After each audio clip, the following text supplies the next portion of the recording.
Presentation. Hopefully it'll answer most of your questions. Mary, just so you know, our screens are off.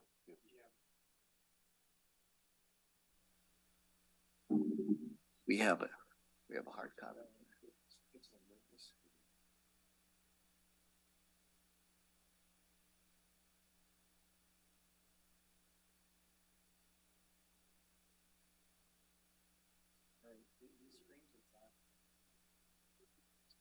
Thank you, Mary.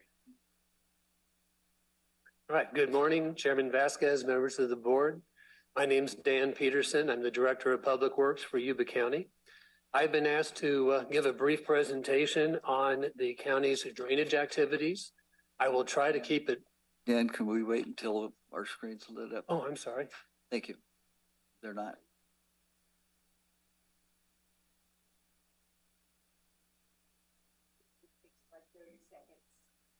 Okay.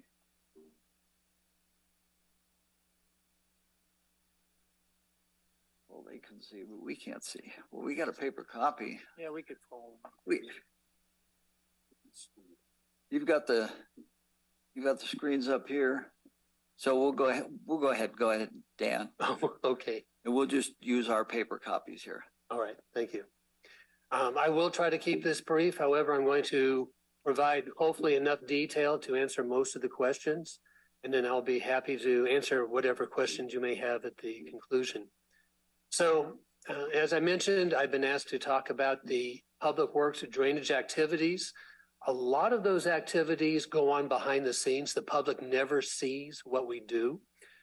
For instance, the bulk of our drainage improvements are paid for either by developer impact fees or by grant applications. A huge portion of what we do in terms of our drainage activities is prepare and submit applications for grant funding to do drainage improvements. And should we be successful, and we have been very fortunate, then we have to go through and actually do the design of these capital improvements, and then we oversee the construction. For all new subdivisions, we do development review and make sure that the storm drain systems being proposed as part of a new storm drain system, as part of a new subdivision, are adequately sized and that they tie into the Reclamation District 784 system and not create any problems for us. We're also responsible for floodplain management. All of this falls under the umbrella of drainage. So we are required to make sure that all development complies with the National Flood Insurance Program. And we also maintain the county's Community Rating System program, which is a series of activities that actually lowers flood insurance premiums for our residents. Drainage maintenance engineering, oftentimes what is supposed to be routine maintenance discovers or uncovers a drainage component that is undersized or was never engineered properly in the first place. So then we go through and support staff and do the drainage maintenance engineering. The main focus of the talk today is maintenance and operations of our actual physical existing infrastructure. And then we also are very active in the stormwater quality arena as mandated by the state of California under our California Phase 2 MS4 general permit. In terms of budget, a lot of folks will talk about how much money we have to do drainage work. And I would refer people to this table here. Yes, for fiscal year 22-23, we have a drainage budget that shows is a little over $2.4 million. But when you break that down, the monies allocated for ditch cleaning, culvert cleaning, and culvert replacement totals roughly $380,000. The bulk of this money goes towards other activities. The big one being the drainage improvement projects. Once again, these are capital improvement projects that are either development impact fee funded or they're funded by the grants that we have. This year, the roughly $1.1 million is all going towards the design of some of our major capital improvement projects that we will be starting within the next year. In terms of revenue, where does this $2.4 million come from? The Yuba Water Agency has been a tremendous partner, and they pay the salaries of a number of our public works staff, including the director, the assistant director, our construction manager, and the actual road crew staff that are out there doing the cleaning. The budget transfer from code enforcement for $250,000 is earmarked towards our public works staff going out and helping to clean up along waterways, probably most cases, the Yuba River and the Feather River, where there's been illegal dumping and we need to pick up the garbage. Once again, the grants for capital improvement is a huge portion of our budget. We have been very successful in competing for these grant funds. This year, it's about $1.1 million. That number is going to be jumping significantly in the next few years as these projects move from the design phase into the construction phase. One thing I would like to note, the county does not receive tax dollars to do drainage maintenance. And there are no special districts established to pay or fund drainage maintenance activities in Linda or Olivehurst. Reclamation District 784 does receive funding for maintaining their facilities. Our facilities discharge and do RD 784s. And one of the themes that you'll see as I go through this presentation is we are really trying to coordinate and be a good partner with RD 784 as we move forward with all of our drainage infrastructure improvements so that both of our systems work cooperatively. So what have we done over the past 10 years?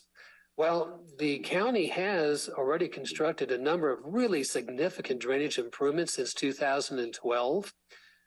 The Olivehurst Interceptor, the Orchard Detention Basin, both the North and the South McGowan Detention Basins, the South Olivehurst Detention Basin, the Clark Lateral, the Lyndhurst Drain, and the 10th Street Pumping Station. All of these projects were either funded by developer impact fees or by grant funding. That's where we get our money to do these major capital improvements. The county has been very, very aggressive in going after grant funding. This is something that I actually had discussed with the head of CDSA and with the CAO before I started going after all of these grants, because you have to be careful. You know, sometimes you get what you ask for, and we've been very successful in getting grants. We now have a lot of work to do. But whenever you look at these projects, if you see the word complete streets, or if you see the term safe routes to school projects, those projects include storm drain systems. So out of the roughly $42 million in grant funding we received in the past 10 years, almost $17 million of that funding has gone to storm drain systems and drainage system improvements. So if you look at the capital improvement projects that we've completed recently, the Olivehurst Avenue and Powerline Road complete street projects, 7th Avenue and 11th Avenue safe route to school projects, North Beale Road Phase 1 and Phase 2 complete street projects. All of those included storm drain system and drainage improvements. Wiegand Avenue was strictly a drainage project. We have also already obtained funding for and are in the design phase. No, this is in construction, excuse me. And are in the construction phase for two projects, McGowan Parkway between State Route 65 and State Route 70, and the Lyndhurst Avenue Feather River Boulevard drainage project, where that intersection is. If you're familiar with that area, we've had historic drainage problems there for quite a while. And so we were able to obtain a grant to go in there and clean some of that up. We've also obtained funding for and are in the design phase for a number of other projects. Cedar Lane, Alicia Avenue, Garden Avenue, Feather River Boulevard, the West Linda Detention Basin, and the East Side Interceptor. With the exception of the East Side Interceptor, all of these are grant funded. The East Side Interceptor is being funded through impact fees. And I'm also really excited about this one. This is my baby. We went after three very large grants in 2022, and we were successful with one of them. It's the West Linda Comprehensive Drainage Project. This project, total project cost will be roughly $28 million. We obtained state funding just short of $22 million. And then the Yuba Water Agency extremely generously leveraged up to 20% of the total project cost so we could successfully compete for this grant. These are extremely competitive grants, and we were very, very lucky to get this. And this will actually build a backbone comprehensive infrastructure in West Linda. Our Boga Road, Alicia Avenue, Cottonwood Avenue, Feather River Boulevard, Grand Avenue, Jay Avenue, and Vine Avenue. Reading the list doesn't really do it justice. Here's a map that'll give you an idea. West Linda never had a comprehensive drainage system. It just had a series of ditches that somebody dug. They were never engineered. They were never sized. Nobody looked at the grade or the hydraulic capacity. The only reason all of West Linda didn't flood every time it rained is because they have very sandy soil. But during a larger storm event, large portions of West Linda did have to suffer through localized flooding. The red lines are the lines that are already completely funded and are under design. The yellow lines are the ones for which we just were awarded a grant, and we're waiting for the final paperwork from the state before we begin design. The blue lines are the next projects we will be going after for grant funding. But if you look at this, you can see that this is the first ever comprehensive storm drain system West Linda has ever had. And all future drainage systems will then be peripheral to this backbone infrastructure. This is just a huge, huge project. I mentioned that we actually aggressively went after 3 of these large grants. If not, but for is a famous legal term that should bring a smile to county council. If not for West Linda, we would have had Olive Hurst. West Linda just edged it out, and I firmly believe that the state did not want to grant $44 million of grant funding to Yuba County and not spread it around the state a little bit more. We missed getting Olive Hurst by 1 point in a competitive grant application. We missed getting East Linda by 4 points. So we were very, very competitive with all 3 projects. These grant programs have cycles that are on a 2-year cycle. So in 2024, we will go after them again. And I am very, very confident that we will be successful getting Olive Hurst in 2024. We missed by 1 point before. We have the luxury of having the 2022 grant application. We'll polish it up, make it even better. And in 2024, we will go after that again. And who knows, we may even get lucky and get East Linda at that time as well. The Olive Hurst project was actually even slightly bigger than the West Linda, came in a little over $28 million. And once again, the Yuba Water Agency very graciously committed to funding up to 20% of the total project cost, because the state now allows folks to buy points in a competitive grant application, which favors counties and cities that have a lot of money. The Yuba Water Agency allows us to compete with city and county of San Francisco, with LA, with San Diego. And that's why we were successful with West Linda, and that's why I think we're going to be successful with Olive Hurst in 2024. Here's a map that shows the extent of what this project would entail. The yellow lines are storm drain systems that we've already completed. The green lines were the lines that would be put in with this comprehensive Olive Hurst drainage project. And once again, in 2024, we're going to be very aggressively going after that again. East Linda, very similarly, the purple line is North Beale Road, which is already funded and under construction. Phase 1 and phase 2 are actually pretty much complete at this point. The yellow and green lines are the roads that would have received storm drains under our proposed project. And we will be going after grant funding again for this in 2024. When we look at storm drain systems, just like building a building, you can't just go out and start throwing in components without sizing them first. And before you can size them, you have to have a lot of data. Most of the data that we are looking for is what they call H&H, hydrologic and hydraulic. This is what gets me excited because I'm a hydraulics engineer. Hydrologic talks about the shape, size, duration, frequency, and intensity of storms, which is a mouthful. Quite bluntly, our rainfall patterns have changed dramatically since I moved here in 1980.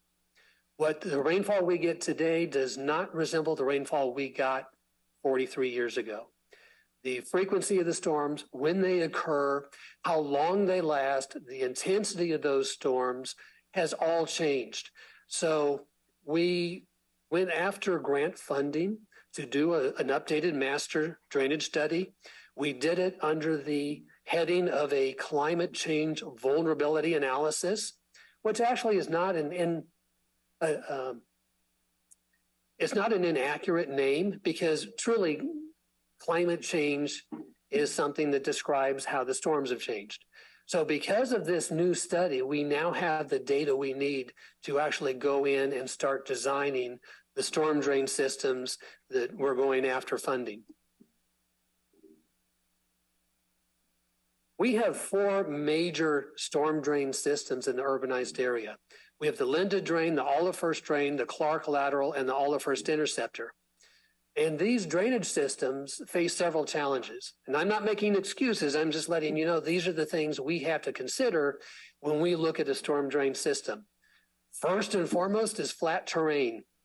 My engineers always laugh. We have an inside joke about the Shazy-Manning equation. It's part of every interview that I hold with engineers. It is the equation that an engineer would use to size an open channel, such as a drainage ditch.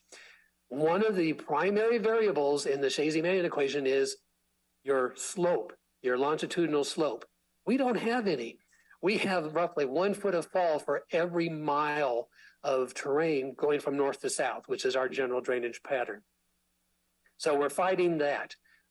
We have areas of ponding due to naturally occurring areas of depression. Unfortunately, the county didn't begin issuing building permits for structures until 1962. A lot of homes were built prior to 1962, and nobody during the summer goes out and looks at and thinks, gee, will this area have drainage issues when everything's green and nice and dry? So we have a multitude of neighborhoods that are fighting local depressed areas. We've been trying to help out by putting in deeper roadside ditches and area drains if we can, but this is something that we continuously fight. Some of our existing systems that were designed and constructed decades ago are no longer sufficient for the current shape, size, duration, frequency, and intensity of storms, such as the 10th Street pumping station, which we need to upgrade. Another challenge we face is debris. Debris is the arch enemy of drainage systems because it clogs things up. So our folks are constantly out there cleaning debris, both out of culverts and even debris that builds up in our open channels. And then the sheer magnitude of our drainage system. When we talk about drainage, it's very easy for us to focus on the urbanized areas of Linda, Olivehurst, East Linda, Plumas Lake, Arboga, but we forget about the fact that we have drainage throughout the entire county. We have 655 centerline miles of roadway. Those roadways have roadside ditches for the most part. We have well over 1,000 miles of roadside ditches, which our crews need to maintain. In addition to the roadside ditches, we have both storm drains in the newer areas like Plumas Lake, and we have culverts all over the place, both up in the foothills and down in the valley area. Thousands of those culverts belong to the county. We designed them, we installed them, we maintain them. Thousands of culverts in our right-of-way do not belong to the county. They are privately owned. We do not have a good inventory of our culvert system, either the ones we own or the privately owned ones. That is a challenge. And the fact that we are trying to maintain a drainage system that has these thousands of culverts in it does create a challenge for us. It's something that we have to address. An additional challenge, if you're a water geek like I am, is backwater effect. In a nutshell, that means that when the water surface elevations go up in the Feather River and the Bear River, you cannot drain out of Olivehurst and Plumas Lake because water doesn't go uphill unless you have a pump. Now, mechanical engineers love pumps, but they're very expensive and they're also expensive to maintain. RD 784 does maintain pumping stations. We have a few, but for the most part, we rely on gravity system. That means that when you have a backwater effect, we have to do something with our stormwater runoff. The answer to mitigate this is to put in detention basins. And we have constructed a number of detention basins to temporarily hold the stormwater runoff until the water surface elevations drops in the river so that we can then discharge our stormwater. So these are very, very good illustrations. They were submitted by one of our residents that show the challenges we face. Culverts under privately owned driveways are privately owned culverts. They are not county owned. They are not county maintained. Residents are supposed to obtain an encroachment permit before they put in a driveway, before they put in a culvert. Unfortunately, many culverts and driveways were put in without encroachment permits. End result is we have a number of culverts within our drainage system that are, our slides are dead, that are undersized, that do not have sufficient cover, were not the right material, and that are subject to damage from being driven over, which is a bad thing for a culvert under a driveway. And once a culvert crushes, you've just eliminated its hydraulic capacity. And then you also have issues with people that put in fences, put in vegetation that encroach into our ditches as well. In some areas, residents may have completely filled in our drainage ditches. Once again, it's a huge no-no. Some of these ditches, I don't know if they ever even existed. If they did exist, at some point, it's been decades. When I start seeing utility boxes in a flat area, you know it's been a long time since there was ever a drainage ditch in that area. We did kick around the idea of having an interim project. My main focus, and I am definitely guilty of this, has been we have a drainage problem. We need a comprehensive infrastructure improvement project. We're going to go in and put in storm drain system. That's going to take many, many years. So we kicked around the idea of, okay, what do we do in the interim? Do we go through and have a project where we will replace privately owned culverts that are undersized, damaged, or not installed at the correct flow line, and improve the drainage system until such time as we can put in a storm drain? So I ran through a quick analysis and looked at it. In all of First alone, if we had to replace every privately owned culvert, and I actually went on Google Earth and counted culverts, we would be looking at roughly $2 million as an interim project. Staff decided that that probably wasn't the best use of funds. Once again, we don't even have these funds. It would have to be grant driven. And quite bluntly, I would rather use that $2 million as seed money for a structural improvement project rather than a project to replace privately owned culverts. Well, the question then says, what are we going to do in the interim? You can't just leave them there, damaged, not working, and interfering with the county's drainage system. And I don't think that going in and just tearing out all the private culverts is the answer. So what we are promoting is that the county initiate a public outreach effort. And we need to make the homeowners aware of these issues that I honestly think the homeowners do not understand. They do not know that a culvert under a private driveway belongs to the property owner. And the property owner is responsible for making sure that those culverts are in good structural shape, that they are kept clean, and that they were installed correctly, that they're a minimum of 12 inches in diameter, and they are installed at the flow line of the ditch. If these culverts do not meet these requirements or criteria, then the homeowner needs to come in and talk to us, get an encroachment permit, and replace those culverts with one that is adequately sized with the correct material and placed at the flow line of the ditch. And this is something that we will help them do. If you have an elderly property owner that can't go out and clean a culvert, have them contact us. That's wonderful. We're definitely there to help, but we do not have the resources to go out there and perform this type of maintenance work on thousands of privately owned culverts. So this is a message that we need to get out to the public.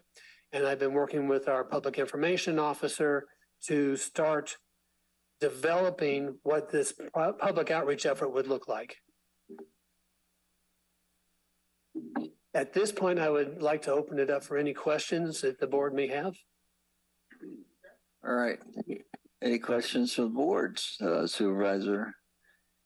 So when we have the next grant that covers some of all of with a backbone of drainage, there's still going to be lots of residences that are not going to have drainage with that grant, correct? That is correct. So it seems to me that we still need exactly this last slide that you're on for all of those other areas so the water can flow from the areas that doesn't have that backbone into the backbone. Is that accurate? That is correct. Okay, so I absolutely think we should pursue this and look at doing these culvert replacements. And you're absolutely right. It is the homeowner's responsibility to keep their culvert in place. And so we can talk about how we might want to do that. I'm sure the water agency, since it's been the scope of the Water Act, would be more than happy to help with this particular project. But I would say that this is something that we should move forward on, because the solution that we have going forward that won't happen for at least 3 more years or longer. What is the construction phase after we get the grant? For projects of this magnitude, 2 to 3 years of design and then a 2-year construction period. So 2030, before we have a backbone in Olivehurst, and then all of the other residences would still be without proper drainage. So moving forward with this would, prior to 2030, give us drainage, and in 2030 would allow the non-backbone residences to flow correctly. Does that make sense? It does. Okay. All right, I have a question through the chair. John. So Dan, if you get out there and inform the public that they're responsible for these culverts, and you said they have to come in and apply for a permit. Correct. Is there a fee for that? And if so, can we waive that to try to encourage people to come in and upgrade? And I'll give you an example. In the very first week, we had a very bad storm, and I went out and met with some property owners on Jewett. I'm sure you're familiar with that area. Everybody had about an 18-inch culvert, except the very last guy at the end had about an 8-inch culvert. And and then talking to the neighbors, they said, "Oh, it's been this way for like 30 years. Every time we get heavy rains in a hurry, backs up into our yards and everything else." So that property owner probably bought the property that way. And you know what I mean? He probably 4 owners before put that little 8-inch pipe in there. So if he wanted to come in and upgrade to a 18-inch or larger, what it should be, is there a fee for that? And if so, can we waive that to encourage people to upgrade? There is a fee for an encroachment permit. I'd have to double check to see if I have the authority to waive it. I don't think that I do. If I could, through the chair, I don't believe you do, Dan, but that's definitely something, a follow-up action item we could bring back to the board to have the board authorize Dan to waive that encroachment permit fee under those type of conditions. All right.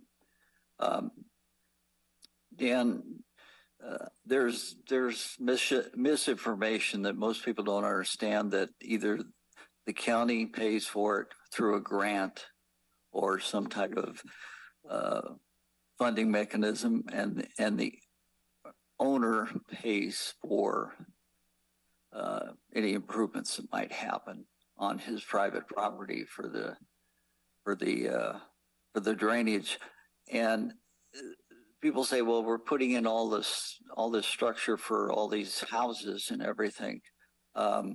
That's paid for by developer fees, correct? That's correct. Okay, so win, lose, or draw, one way it's got to be paid for, and the housing elements going in are much more expensive to put in.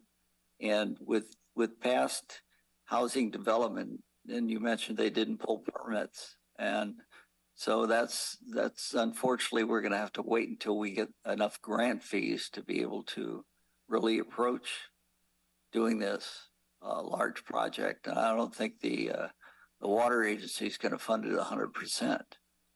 So what can we do? There's not really much we can do to improve as it stands right now until we get grant funds moving forward. Is that correct? That is correct. And once again, you absolutely, you addressed one of the primary points of my presentation, is that capital improvements are paid for by one of 2 sources, either development or by a grant. In new subdivisions such as Plumas Lake, the developer put in the storm drain system as part of their subdivision, and they transferred the cost over to the home buyer. In the older neighborhoods such as West Linda, Olivehurst, Many areas were developed. They did not have a storm drain system. The only way now to fund the capital improvement is by a grant. Now, when we obtain a grant, such as the Comprehensive West Linda grant that we got, in order to put in sidewalks and bike lanes, you have to eliminate the roadside ditches. If you're eliminating the roadside ditches, you have to put in a storm drain. So just as a corollary to a Safe Routes to School project, we put in a storm drain system. We are improving the property owner's frontage by putting in curb gutter sidewalk and by putting in storm drains. And very often to address the local depressed areas, which I mentioned, when I say depressed, I'm talking about physically depressed for drainage. We will put in yard drains at no cost to the owner. And then we also redo the approach to their driveways at no cost to the owner. So the grants do improve the property owner's property. Getting back to your point that we do not have funding to go through and redo every street in Linda and Olivehurst that did not originally have a storm drain system, absent a grant.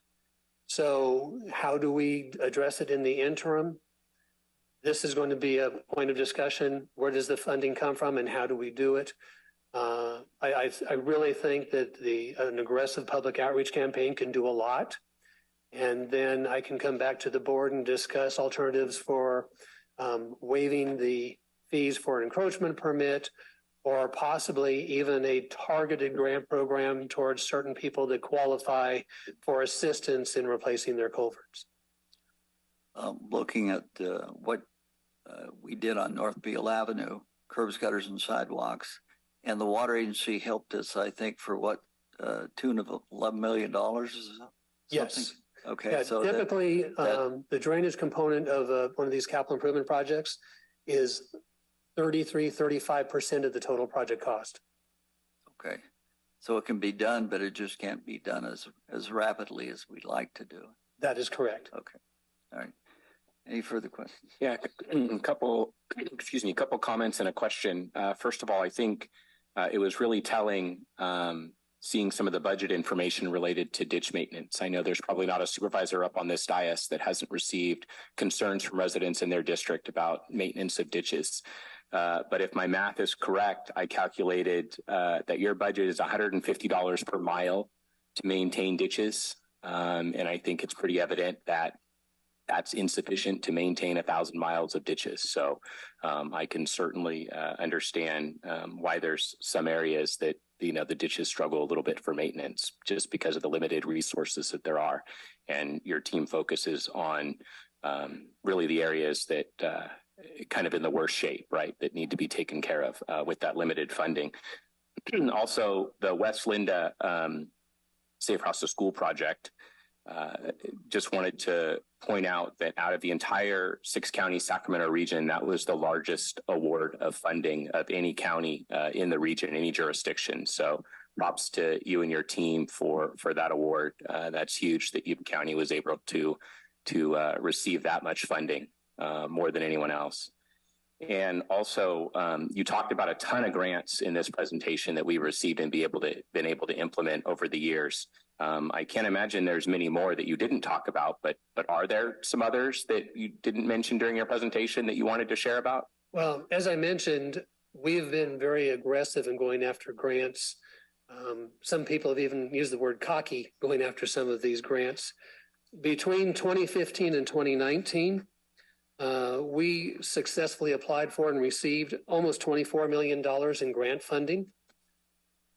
And then just in the last 2 years, we've received over $43 million in grant funding.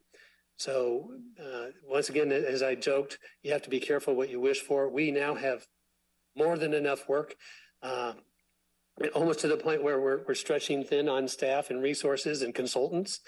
But we're very, very excited about this.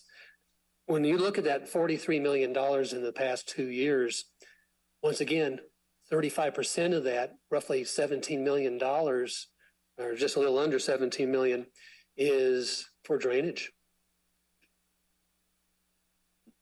Well, there's an old rule of thumb. Feds can print it, state can steal it, but the county's got to live with what it gets. We have a comment from Zoom, and I think, Mary, can we bring that comment up? Yes, Terrence McKinney. We can't do it. Sorry, I had it on mute. Good morning, everyone.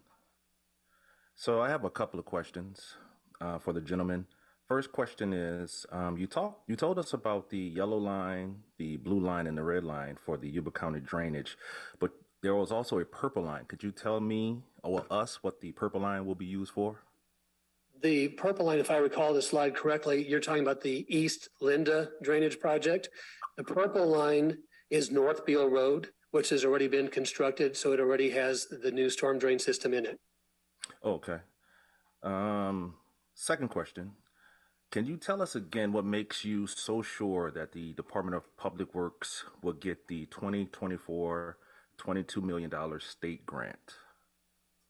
Well, once again, at the risk of being accused of being cocky, we missed by 1 point. And I really believe that the only reason we did not get funded for Olive Hearst this year was because the West Linda project scored slightly better and the state wanted to distribute funds around the state, not pour all of their money into Yuba County.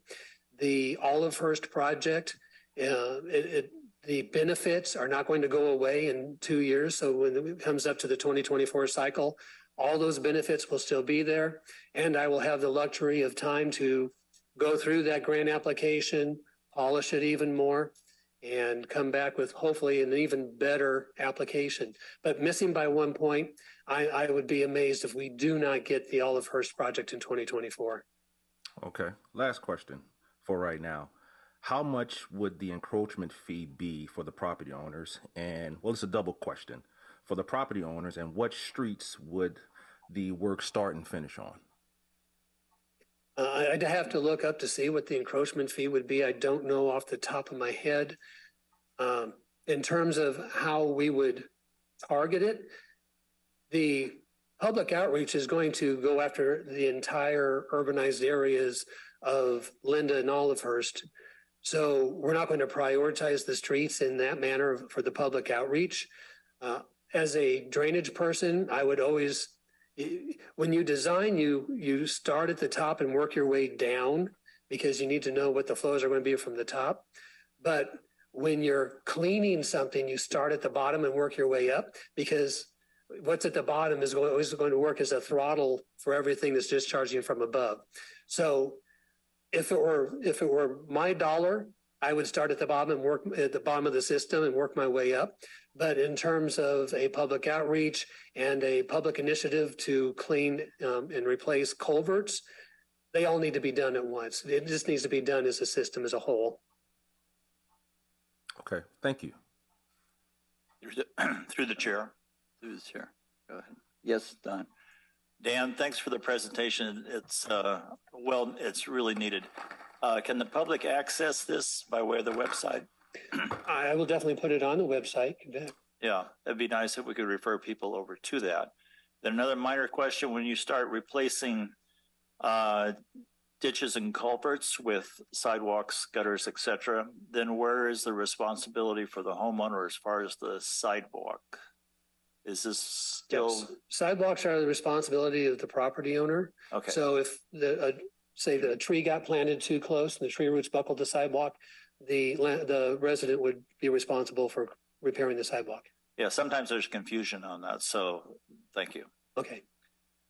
Okay. We have a public comment. Mr. Zach Cross.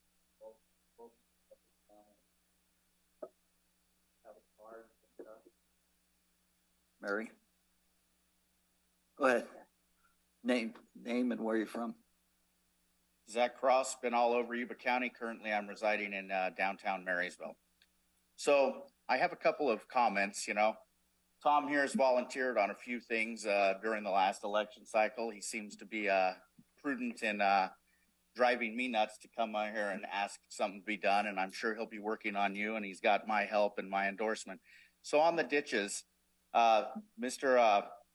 Peterson here says that, you know, it's important to start at the bottom for unclogging. And basically, I've been in the trades for a long time. A lot of times we take engineers' plans like his, and we've got to adapt them for real-time stuff.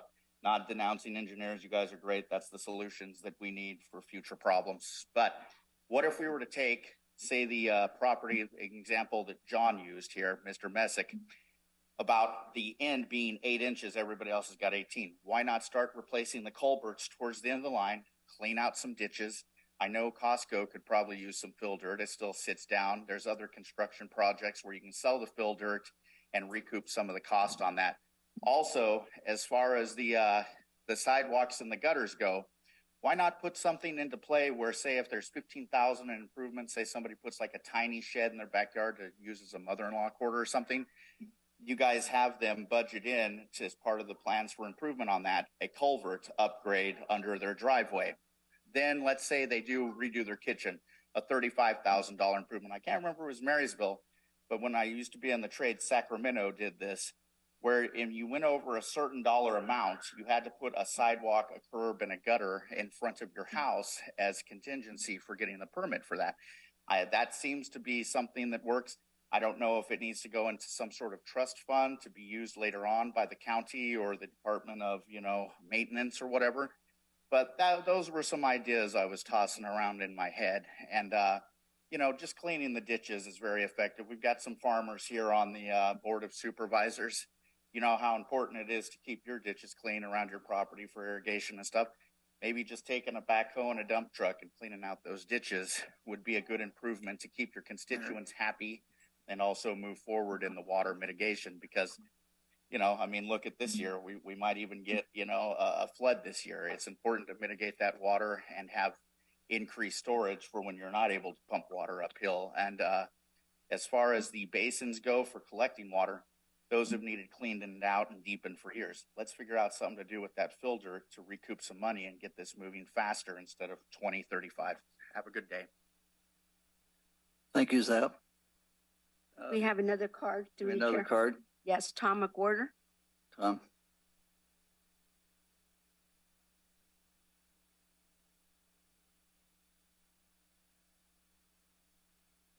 Morning, board. Good morning, board. My name's Tom McWhorter. Y'all met me before.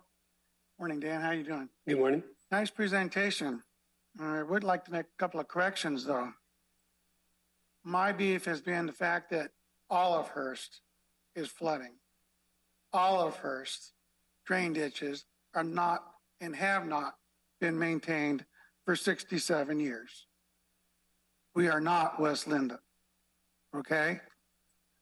Andy's already taken care of West Linda. He got a very large grant. And so, you know, kudos to them. But Olivehurst is still flooding. So one, ditches are not improvements, okay? This whole thing has been about the fact that for 67 years, this county, who approved the Baugh subdivision, took on the responsibility of maintaining the infrastructure.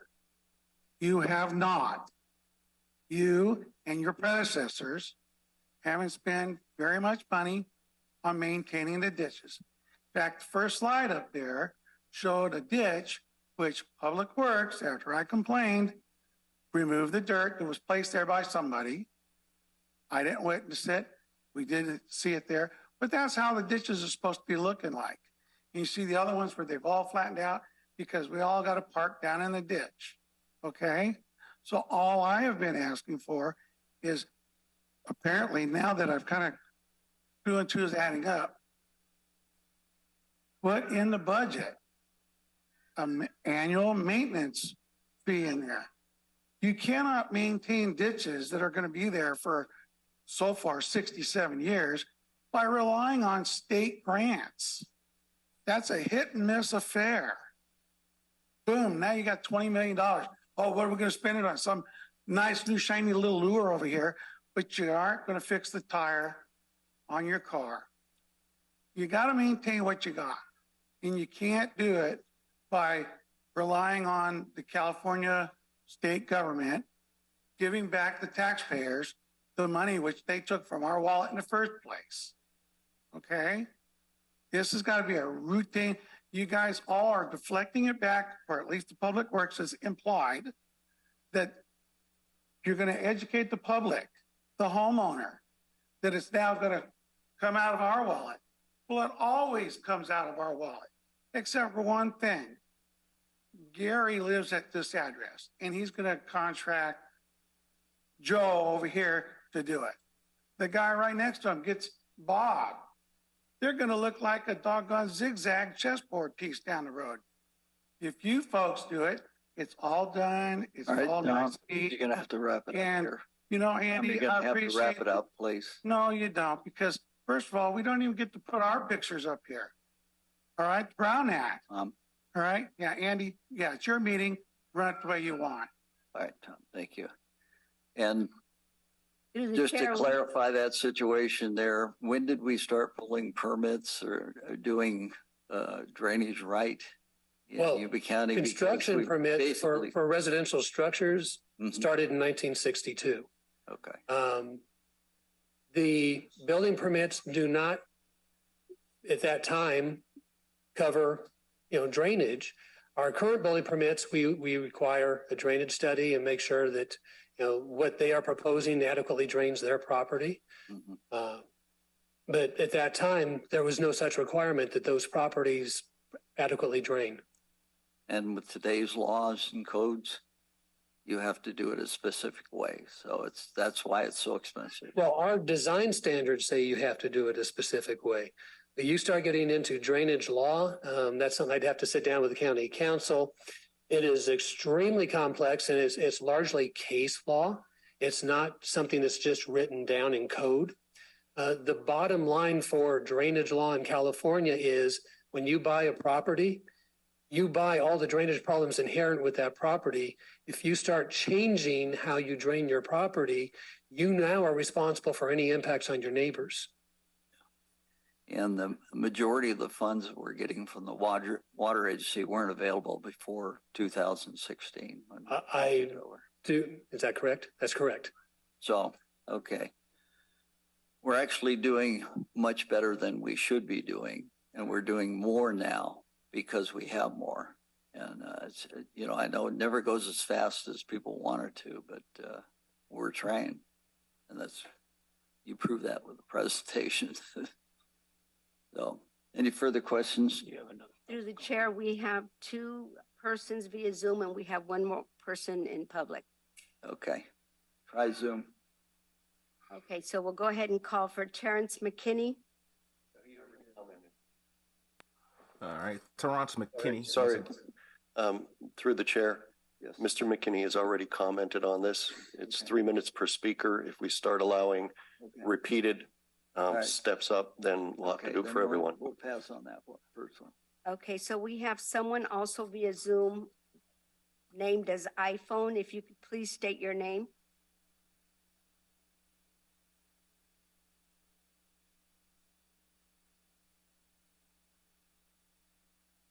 You should be able to unmute yourself. Okay, I'm here. Can you hear me? Yes. Could you please state your name for the record? Yeah, this is Matthew Monroe. From where? Oliver. Okay. I have a house that's on my backyard is on is McGowan Parkway, and I just want to know what your guys' plan is to for the houses when the sidewalk is up high to stop the flooding in the backyards of the people of that. That's a question that probably needs to be answered at the building department with some kind of a outline on the information you really want from what area within that district, so he could explain it on that. Correct, because very often, subdivisions are designed such that properties will either drain from the back to the front or from the front to the back. And I don't know in this specific instance how the subdivision was designed and intended to drain. Yeah. You should come down and there'll be someone able to help you at the counter that would answer that question for you. Is that? Yeah, I mean, because the issue is they're coming in. There's multiple people on that road that use their backyard for their trailers, and now they can't even get their trailers in and out because the sidewalk they're putting in, they filled up like 2 foot. Again, please write it down and be specific in areas that you want to touch on, and Dan will find someone to answer those questions as best they can. Yes, you bet. You know, because it's like how high is up. So I've been in the building department, and they told me the drainage is being put in. Then I go out to the construction site, ask the contractors, and they're saying there's nothing in place for drainage for our backyard. And that, yes, our backyards are going to flood. Again, sir, we need specifics. We need specifics in person at the building department. That way that we can answer it intelligently. Okay. Thank you very much, sir. Next person we have is Katie Gibbs.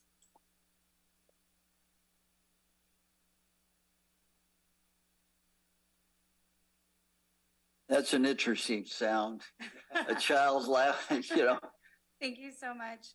I'd like to thank you for your presentation and all the grants that you're doing. I really appreciate that. I would like to touch on the fact that my husband and I are young homeowners, and we're very active.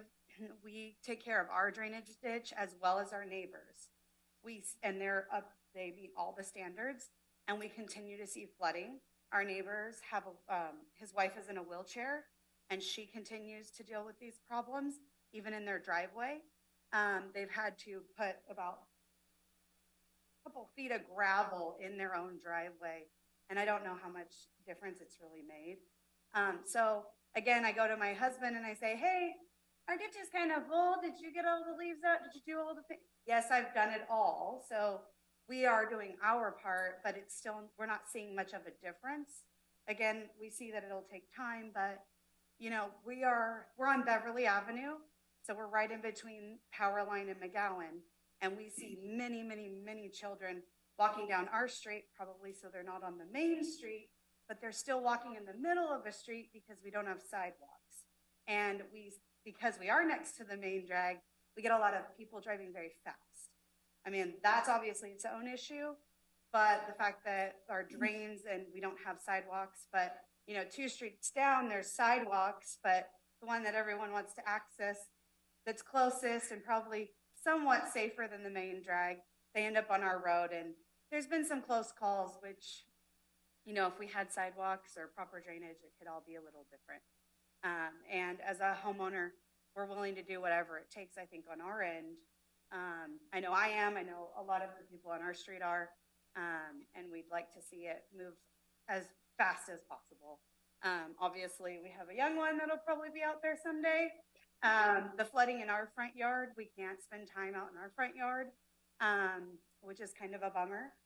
It's all gated, it's all safe, but yet there's all the flooding. We have dogs. They can't be out there as well. It all just kind of starts to add up for homeowners, I think. But we do our part, and it's still not enough. Hopefully this presentation has given you some hope that we're trying to do as many things as we can do as fast as we can. And when I first went on patrol, I said, why are these people walking in the roads? Because there's no sidewalks and the ditches are flooded.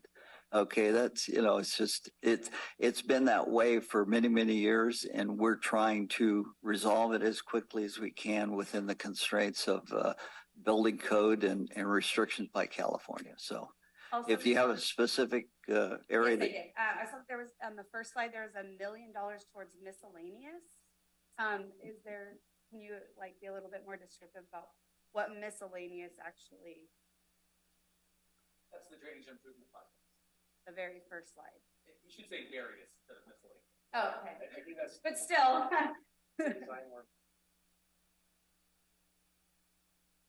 Oh, and the second slide, yeah, miscellaneous drainage improvement projects. Those are the capital projects, the ones for which we've obtained grant funding. Okay. Yeah. Okay. So that $1 million is going for the design of the projects that will go into construction next year. Okay. Thank you. Okay. Yeah. You have to remember that California is a place where it's very difficult to do any improvement at all because of California restrictions. So we're doing what we can with what we got. Thank you. All right. Any further questions? Yeah, I have some more questions now through the chair. So one just follow-up deal on that caller that called in. I believe what I understood him saying is, because I was on McGowan the other day, they're redoing McGowan. It sounds like they're building the sidewalk up and those people's yards are behind it. So is there any thing in the design to drain away the now area you're causing on people's property? Off the top of my head, I'd have to go back and take a look at the drainage. Once again, typically the subdivisions are designed either they drain from the back of the property to the front or from the front to the back. Yeah.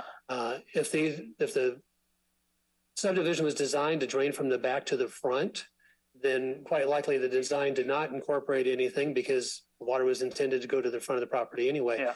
If they were designed to drain from the front to the back, then we should have put in yard drains, which we've done, on 7th Avenue, on 11th Avenue.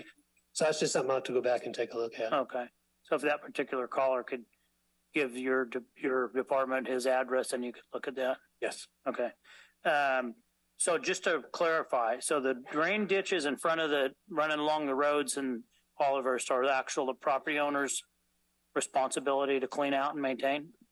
A culvert under a private driveway is the owner's responsibility to clean out and maintain, correct? Yeah. And the ditch also? No, not the ditch. The ditch is still ours. Okay. And then I have one more question after her last gal. I'm sorry, I can't remember your name. So she lives on Beverly, and I see on the map here that we did power line and then curb gutter sidewalk around onto Beverly. Is there a drain there now? I mean, when they did drainage, curb gutter sidewalk down power line and then curved it onto Beverly, did they stub a drain out there so those ditches can be draining into it? Yes, there is a drop inlet at that intersection. Okay. But quite bluntly, we were looking at doing a future Safe Routes to School project because the school is so close to Beverly right there.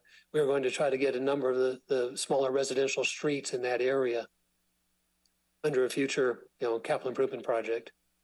Well, I mean, eventually I think it's the goal of the county to do the entire communities, Correct. Right? Yeah. So I just want to make sure that when we are getting these grants and doing, just for an example, this one we're going to add the green when we get that grant, all the side streets, there's a pipe there and an inlet. So until there is funding for those curb gutter and sidewalk, we can bring it there. Yep. Very similar to medicine. One of our primary axioms is do no harm. So we don't want to put in a project that ends up harming an adjacent property. Okay. So then I guess that goes back to my final follow-up question. If the drains along the roads in Olivehurst and Linda are the county's responsibility, we're going to have to come up with a better maintenance program. Can you guys all agree with that? Well, not just the do what you got the money for. Yeah. And so that's to be argumentative, but just to make sure we're all on the same page, those ditches were never engineered. They were never designed. They were never sized. And I made the joke about the Shazy-Manning equation. If you do not have adequate slope, longitudinal slope, if you have objectionable backwater like we have in many instances, if you have a localized depression where that particular area is difficult. Please hold it down in the audience. So in many, many cases, it's not just a question of the ditches need to be cleaned, because cleaning the ditches won't make something work that never worked before. So that's the one distinction I would like to make. Okay. So you guys are out there and doing what you can do currently. So those spots that are low aren't going to, until we can get the funding to put a pipe in, not going to. There are many problem areas that simply are not going to drain well until we do some type of remedial project. Okay. Thank you, Dan. All right. Any further comment? No? All right. Thank you very much. I appreciate you putting your head in the ring here, and it's very informative, and hopefully it gave people hope that something's actually happening. We're not we're not sitting here dragging our feet. We just have restrictions on what we can do with what we got. Thank you. Thank you. Thank you. All right. Public communications. Excuse me, please. In the audience, if you want to talk, please outside. It's distracting. Thank you. Any person may speak about any subject of concern, provided it is within the jurisdiction of the Board of Supervisors and is not already on today's agenda. The total amount of time allotted for receiving such public communication shall be limited to a total of 15 minutes, and each individual or group will be limited to no more than 3 minutes. Prior to this time, speakers are requested to fill out a request to speak card and submit it to the clerk of the Board of Supervisors. If you are participating via Zoom and wish to comment, please use the raise hand function or *9 if participating on a phone.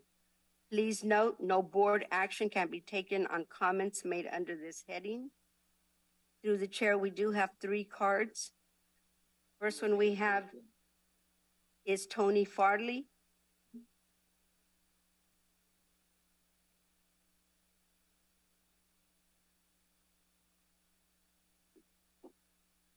Test.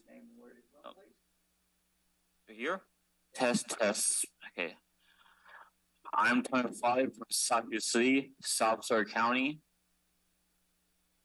I'm here to talk about thanking the county officials for service like I did for Stark County. Thank you, Andy, U.S. Marine Corps. Thank you, Kevin. You might be the police chief of Marysville. Thank you, County Council. Your law library is awesome, the digital law library. Thank you, John. Thank you, Gary. Thank you, Seth. And thank you, Dawn. Thank you, Yuba County. Appreciate it. Thank you, Dan, the engineer guy, who works. Thank you for your service for government. Thank you. Thank you. Thank you. Second person we have is Zach Cross.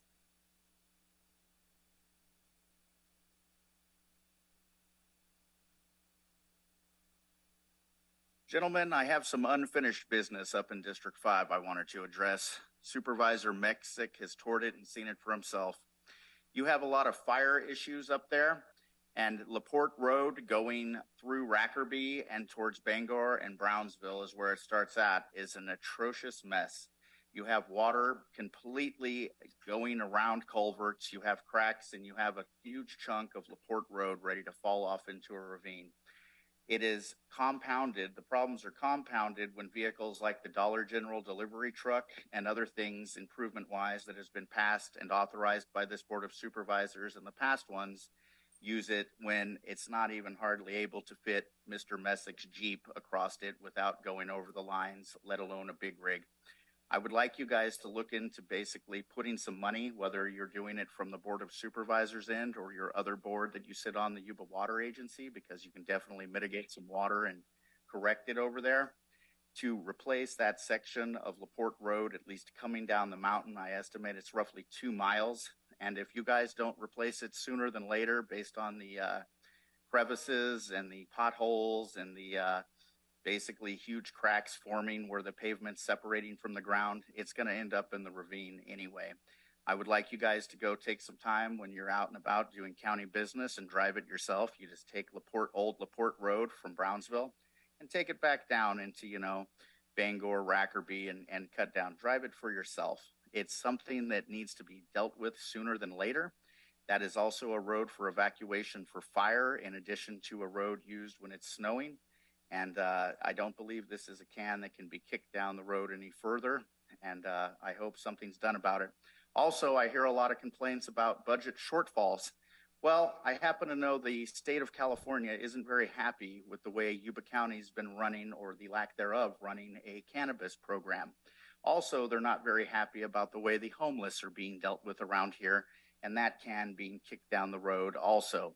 So I have some plans future-wise that I plan on presenting to you guys on the homeless. For example, I believe the agency, based on the amount of brown trout and defecation that goes on, should look into funding shelter beds in local churches and community centers so we can do further enforcement of vagrancy, camping, etc. Because you cannot get to a point where you can actually stop these things, which trash is filling our ditches and creating the cost is just flying off the handle. And once you get enough shelter beds to go with the give every tweaker and homeless person an apartment plan that the governor's pushing through, then you can do enforcement and prevent such projects, you know, of deferred maintenance on ditches because X amount of money is going to cleaning the trash out of the ditches. This is a huge problem, and I want you to look into it further. Thank you. Zach, if you would make a list of the items that you pointed out and make sure that we each get a copy. I can do appreciate that, it. and I'll also do a video outlining some of the stuff. Thank you, Supervisor. Thank you. Next person we have is Tom McWhorter.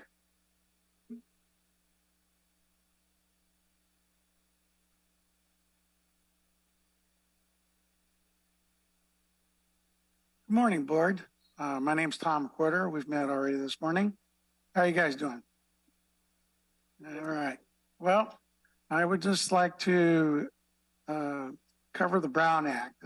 Last meeting I was here, I wanted to put some pictures up on these taxpayer-provided television screens we have here, and I was denied. And then once I did a little bit of research, I haven't done a whole lot, but the legal counsel who informed me is present here today. So if you'd like to elaborate, that'd be great. But as I understand, the Brown Act puts squarely in your laps the decision on whether or not the public can utilize the visual communicative devices we have paid for or not. And apparently your predecessors, possibly Andy, was involved in the decision due to his length on the board. But in any case, I have been denied the access of providing a picture through the computer, which will go to the clerk. It goes through all the county IT filters, and basically it's not going to adulterate the computer systems that we pay for. And then the visual impact will be a lot greater. And apparently this decision lies within your lap. So I'd like to ask again, if you guys would please revisit your decision through the Brown Act that has denied the public's ability to use visual indicators, the television screens that we pay for, that if I was to make a presentation, I could use. And it's been brought up, well, would there be enough time? Well, I think if the rules were set up that I could send the pictures in, a week or two, if you had written guidelines, I could probably live with that. I tried to already, and again, I was denied. But if I presented the pictures a week or two, and it was all coordinated, it'd be within the 3 minutes, it would have a greater impact. It would be basically allowing me to enjoy my First Amendment rights again, which presently are kind of hamstrung here, because I can't use the TV to let the public know so they can see the flooding problems that my home area experiences. So thank you for your time, and Brown Act, please revisit it. Thank you very much, Tom. Do we have any further comments from the public? No further comments. All right. Through the chair, we just have one hand raised via Zoom. Okay, let's try that. Terrence McKinney. And get a name and a... Terrence McKinney, Plumas Lake. My question, basically before I was cut off, my question was, what is the website that we should go to for more information? And that was with Dan. I was asking Dan that question. What was the website? That's all my question was before I was rudely cut off. Yeah, the Yuba County, and there's a drag down menu for public works. And you can go there, and there's every project that we've got is on the website. Thank you, Chair. That's all I needed to know. Well, I knew it. I just didn't know if a lot of other people had knew which website to go to. Thank you. Okay, thank you. All right, if that's it, correspondence, we have a number of items. I think 3 or 4 items. I don't have to read those. All right, board and staff member reports. We're going to start down here with Mr. Messick. One of the things that I asked if you would give us the good news on North Yuba Water?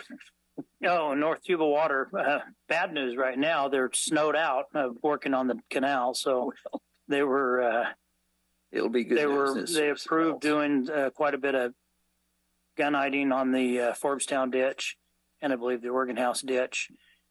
They were getting ready to start that, and then the snow came, and so they're out of. They can't get in there until after this next storm and it dries up enough. But apparently things seem to be heading in the right direction up there. Some other things that I've done the last couple of weeks. Met with First Five. I couldn't go to my first meeting with First Five because I had CSAC training last Thursday and Friday all day in Sacramento. I did make it back Thursday and just in time to meet the new Drake's baseball team here in Marysville, along with a bunch of you guys were there. It was quite interesting. So hopefully we can help promote that baseball team this summer. Attended the Buckeye dinner or presentation for the hostess at the Brick, which was very nice. County presented her a gift. You guys were there too. Saturday morning, I invited all you guys to run the 5K with me. Gary showed up and Gary and I did the Buckeye 5K. I couldn't walk Sunday, but I'm recovering today. And we'll be had an air quality meeting yesterday, and we'll be the next few days back in Sacramento for a couple other conferences that I'm putting on. And does Zach leave? Yes, he did.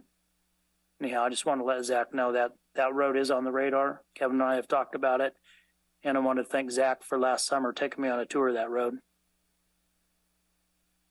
All right, Don? Very good. Yes, a lot of things going on in Marysville. Andy and I think, are going to try to approach the city to make a presentation because there is so much going on that I think it's good they can start bringing the public up to speed on that. Last weekend was the Buckeye, and as per usual, there was no rain on the parade.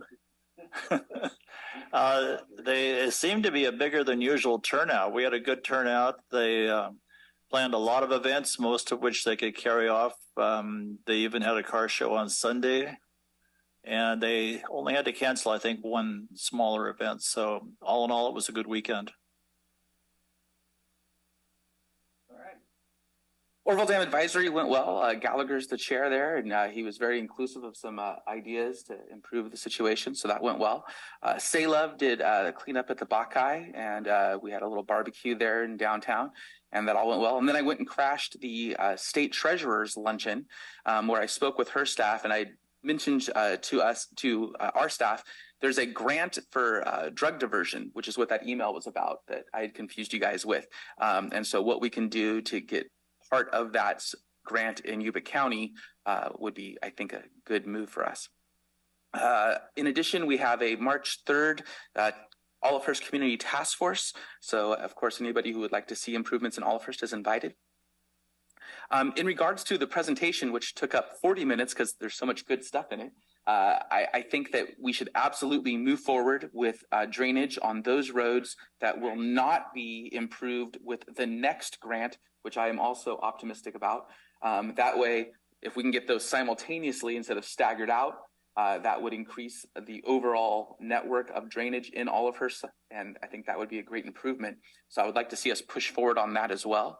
And lastly, Caltrans, I think you said you reached out to them, Mr. Lee, but they came and did a presentation for us about GPS tracking, which was very informative and appreciated. If we could maybe do something reciprocal where we can inform them about the things we would like them to do, just as they inform us, and we can give them like a $250 incentive pay so that they could do their job. I mean, the things we need them to do in our area, that would be awesome. So I'd look forward to meeting with them. Thank you. Few different items. As I think some folks know, I missed our last Board of Supervisors meeting as I was at a National Association of Counties meeting. And one of the things that happens at that meeting is they have policy committees, and those policies establish essentially what advocacy that the National Association of Counties will do on behalf of counties across the country to the federal government. And I serve on the Telecommunications and Technology Committee, so we help set policy related to anything within that subject area. Particularly, broadband is a major focus, and our broadband manager and I, so Ian Scott and myself, we brought forward a resolution to encourage the federal government to provide some of the broadband funding that they've already set aside to make it available for open access networks in areas that don't currently have those. And so that was unanimously passed by the committee at the conference. And so that will become part of the advocacy platform for NACO. So that was really exciting. I appreciate Ian Scott's efforts on that. Last week, there were two important transportation meetings related to transportation projects in Yuba County. One, they were both on Thursday. One was the North Valley Rail community meeting, and that was held via Zoom. I was not able to attend, but I understand that the recording will be posted later this week, and I'll make sure and share that on my Facebook. That is, of course, to extend rail service from Natomas to Chico with stations in Plumas Lake and Marysville, and that's commuter rail service. Also, there was a community meeting on the East Wheatland Expressway project, and that was held in Sheridan at the same time as the North Valley Rail meeting, which is why I was unable to attend it. That meeting was well attended, had a lot of residents from both Wheatland and Sheridan attending, and they were able to receive some information about the project, some various options being considered, provide feedback and concern. And so I think it was a very productive meeting. Also participated in Bach High this last weekend. It was great to see some of the additional things added to the festival. I especially enjoyed the fireworks show on Saturday night and the lion dance. I have to say it was probably the best fireworks show I've seen in my entire life. So I hope they do it again next year, and I hope it's just as amazing. Also had a meeting last week with some safety engineer from Caltrans and Public Works to talk about some concerns my constituents have around Highway 65 and Oakley Lane and some of the accidents that have happened there, and to talk to Caltrans about what kinds of safety improvements that area might qualify for. So Caltrans will be looking into that. As you can imagine, they have a pretty specific process, and so they have to look through the data and essentially see what it shows and whether or not that area qualifies. So they will be doing that and getting back to the county. And finally, yesterday afternoon, the Sacramento Business Journal published an article about a potential Sutter Health facility coming to Plumas Lake. So that was really exciting to see. And so hopefully that'll be moving forward. And anyway, that's it for me.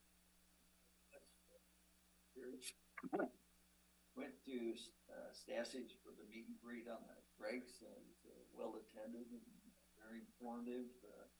Went to the Buckeye Princess. Went to the Buckeye Princess welcoming, and Saturday did the parade. Rode around in a car because I didn't think you'd appreciate the limping down the freeway. But so that pretty well covers it. Anything from county council? The long-awaited end to the COVID emergency declaration is coming this evening at midnight. From where? The yes, the governors. The governors declared emergency will be ending this evening at midnight. That's it. King Gavin's decree. He has so declared it. Okay, Kevin. Just a couple quick things for the board. One, thank Public Works for putting together that presentation for the board this morning. Very informative. And one of the takeaways, and I think it was highlighted by one of the speakers, the speaker on Beverly, they're doing their part. They felt like they had some neighbors that maybe weren't doing their part. And so they ended up with, drainage problems in front of their house. And so that kind of highlights where Public Works wants to go with that public outreach. And obviously, Public Works will be working on kind of an overall campaign, but I can see where individual streets where we can focus, where we have those type of situations where, we have neighbors that are doing their best, but they have other neighbors that are maybe need a little more information and a little push. I think that'll be very helpful. I do want to distinguish though on drainage. You know, Dan talked a lot about drainage improvements in that backbone infrastructure. You know, those are truly improvements. And then we have, you know, maintenance, and as Dan highlighted, you know, it's maintaining kind of an undesigned system. So until we finally get to a designed backbone infrastructure, you know, we are going to have, you know, issues on different streets, even if they're maintained, because they're maintained to, you know, an undesigned level of service. Okay, so that's enough about drainage. I also wanted to make sure the board was aware that we still have an ongoing issue with Bi-County Ambulance, which is the exclusive provider for Yuba and Sutter counties. They have an issue with having adequate paramedic staffing, and so what that turns into is they end up having to have EMT only ambulances providing services in some situations, which is less than ideal. They'd like to have every ambulance have a paramedic and an EMT. They've been working to address this staffing issue, you know, over the last 6 months. They have campaigns where they've changed the pay structure. They have hiring incentives. They're sending people free of charge to go through the schooling to become a paramedic, you know, et cetera, et cetera. But they're having a similar issue that, you know, others are having. You know, for example, you know, Adventist is struggling to secure nurses. And so is the county. And so the paramedic is just another one of those fields where they're struggling with this. We had a meeting yesterday, Yuba and Sutter County, along with SSV, which is, we're a member of SSV, which is a joint powers authority that encompasses roughly 10 counties in Northern California, and they kind of oversee ambulance service contracts for all of those counties. And they're seeing similar situations in other counties as well, but they're focused on the Bi-County issue specifically for us as part of the JPA's responsibility.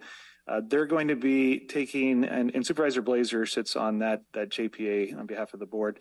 They'll have an action item at their next meeting, which I believe is next Friday, to allow Bi-County's continuation of this EMT only service, and because of their lack of paramedic staffing levels through the end of this year. And then coupled with that, SSV is going to be pushing for, lack of a better term, kind of a performance improvement plan from Bi-County.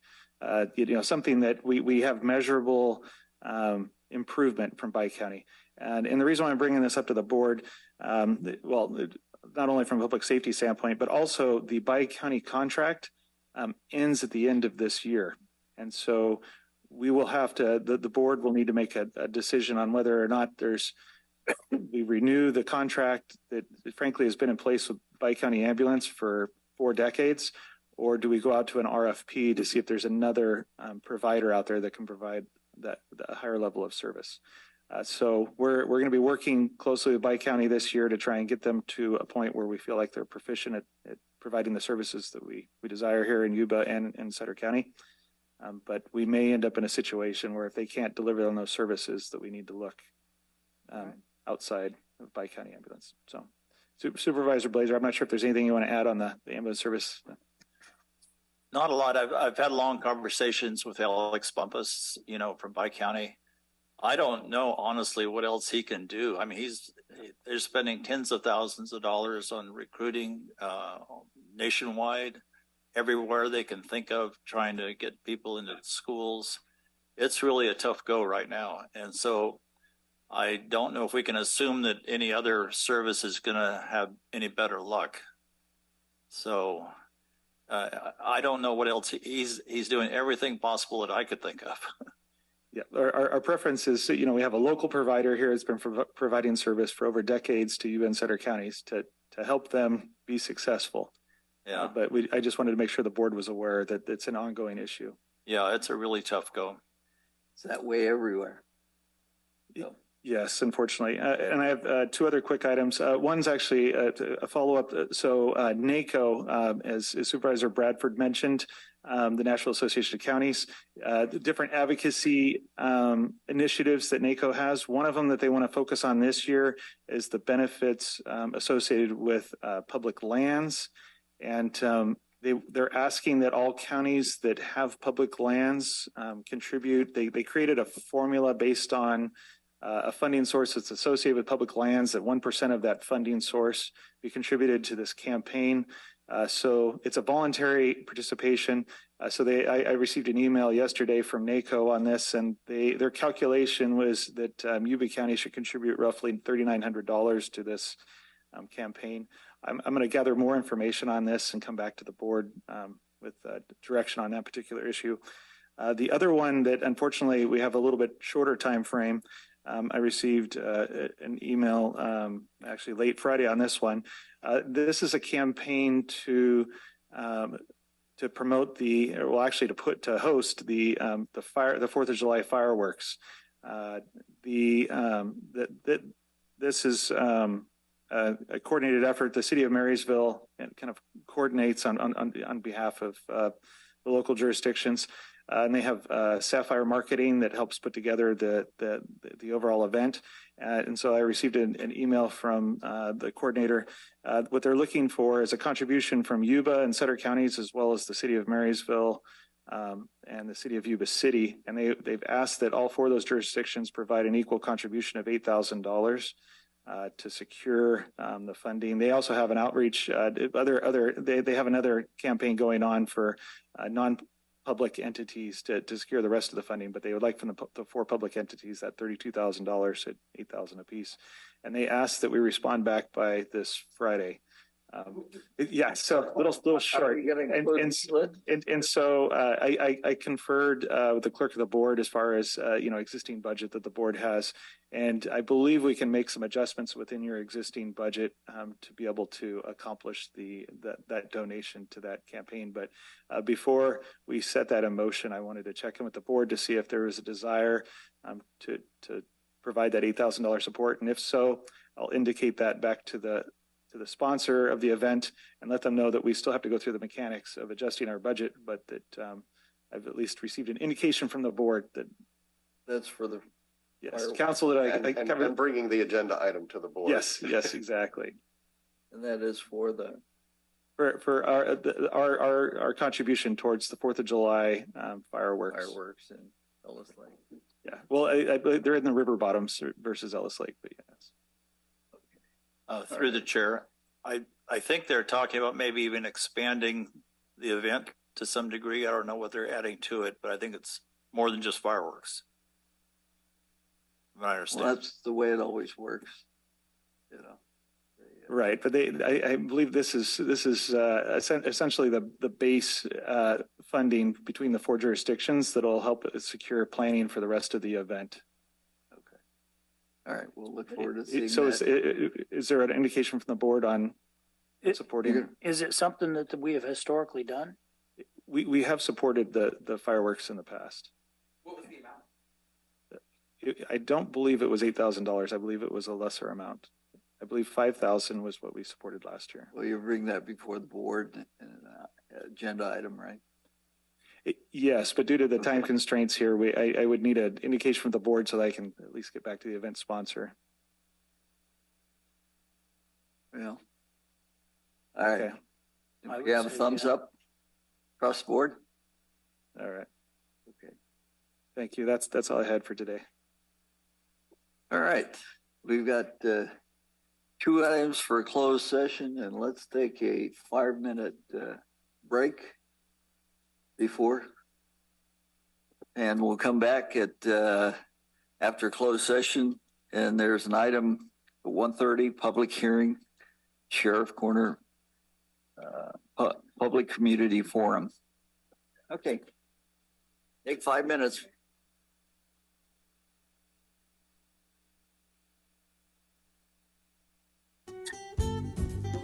Yuba-Sutter.live's local government live streams are presented by Plumas Lake Self Storage in Plumas Lake, where lifelong local residents are helping other residents keep things safe, providing indoor storage units, outdoor RV and vehicle parking, moving supplies, and Penske truck rentals. Details at plumaslakeselfstorage.com.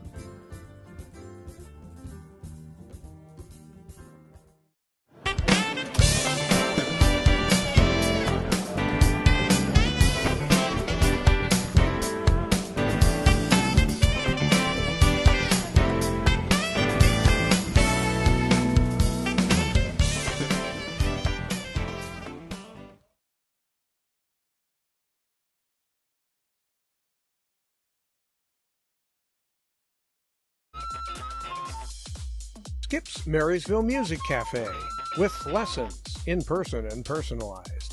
Instruments including guitars and amps, horns, strings for instruments, and a myriad of music and sound equipment. Skip's Marysville Music Cafe.